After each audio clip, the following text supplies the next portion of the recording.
வணக்கம் மக்களே. தமிழக வெற்றிக் கழகத்தின் தலைவர் அவர்களுக்கு பரந்தூர் மக்களை சந்திக்கிறதுக்கான அனுமதி இன்றைக்கி காவல்துறையினர் வழங்கியிருக்காங்க. ஸோ எந்த பிரச்சனையுமே நேரடியாக சந்திக்கிறதில்ல, யாரையுமே மக்களை நேரடியாக சந்திக்க மாட்டேங்கிறாரு, களத்தில் வர மாட்டேங்கிறாரு சொன்னாங்க. வரேன்னு சொல்லி வந்திருக்காரு. ஆனால் இப்போ பார்த்தீங்க அப்படின்னா அவர் வர்றதுக்காக பல கட்டுப்பாடுகளை போட்டிருக்காங்க காவல்துறையினர்.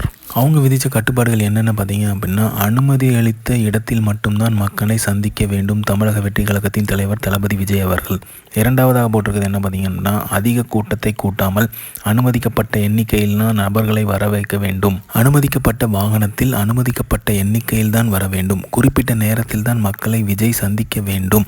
எந்த இடத்தில் விஜய் மக்களை சந்திக்க உள்ளார் என்பது குறித்து இன்று அறிவிக்கப்பட வேண்டும். இப்படிங்கிற மாதிரி பல கட்டுப்பாடுகளை விதிச்சிருக்காங்க. இந்த கட்டுப்பாடுகள் எல்லாமே தளபதி விஜய்க்கு விதிச்சிருக்காங்க. ஸோ இத்தனை கட்டுப்பாடுகள் கொடுத்துருக்காங்க. ஏன்னா அவங்களுக்கே தெரியும் தளபதி வந்தார், களத்தில் வந்தார் அப்படின்னா எப்படி இருக்கும், எந்த மாதிரியான மக்கள் கூட்டம் வரும். ஸோ அதுக்காக தான் இத்தனை கட்டுப்பாடுகளை விதிச்சிருக்காங்க. ஸோ அங்கே உள்ள போராடும் மக்கள் எல்லாருமே தளபதி விஜய் சந்திக்க தான் உள்ளார்.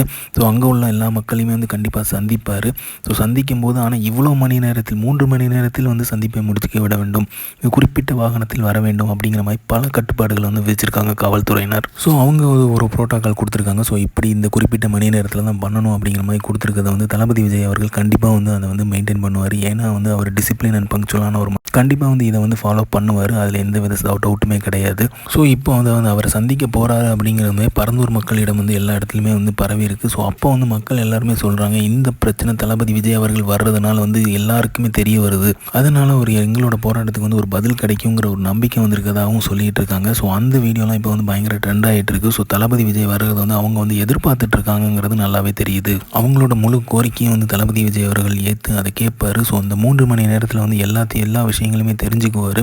ஸோ அவர் தெரிஞ்சுக்கும் போது மட்டுமல்லாமல் தமிழகத்தில் உள்ள எல்லா இடங்களுமே அவங்க போராடிட்டு இருக்கு அனைத்து தரப்பட்ட மக்களுக்குமே தெரிய வரும். ஸோ என்ன விஷயத்துக்காக அவங்க போராடிட்டு இருக்காங்க அப்படிங்கிறது கிளியராகவே தெரிய வந்துடும். ஸோ முன்னமே சொன்ன மாதிரி அரசியலில் இது ஒரு மாற்றத்தை ஏற்படுத்துங்கிறது நல்லா தெரியுது. ஸோ இந்த மாதிரி தளபதி அப்படி தெரிஞ்சுக்க லைக் பண்ணுங்கள், ஷேர் பண்ணுங்கள், ஃபிலிமா சேனலை சப்ஸ்கிரைப் பண்ணுங்கள். தேங்க்யூ.